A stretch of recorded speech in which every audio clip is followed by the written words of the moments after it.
Jaga ketertiban selama bulan suci Ramadan, pihak Satpol PP Kota Palembang perketat pengawasan pelaksanaan pasar beduk dengan menerjun ke 10 tim patroli.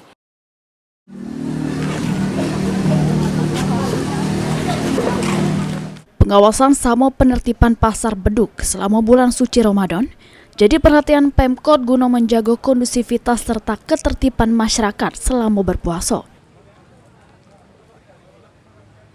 Untuk itu, Kasatpol PP Kota Palembang Harrison Muiz negaske, patroli di sejumlah pasar beduk digencarke karena tidak jarang pasar beduk yang berada di pinggir jalan nimbul ke kemacetan.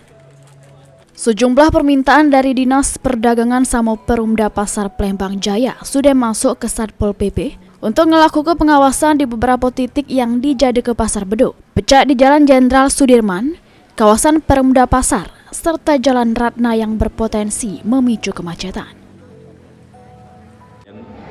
Di Simpang Polda itu ada, sudah itu di Perumda Pasar sendiri kemarin sudah diresmikan oleh Pak Wali, sudah itu di Jalan Ratna itu juga menjadi ini kita, yang jelas jalan-jalan yang menjadi titik macet itu selalu kita awasi. Berapa banyak personil Pak yang kita turunkan Pak untuk?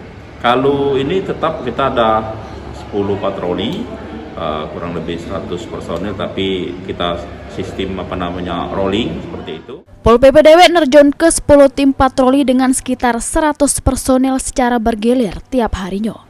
Sejauh ini, dari catatan Satpol PP Palembang, kondisi di Palembang masih jeruk kategori kondusif. Sandi Pratama, PAL TV.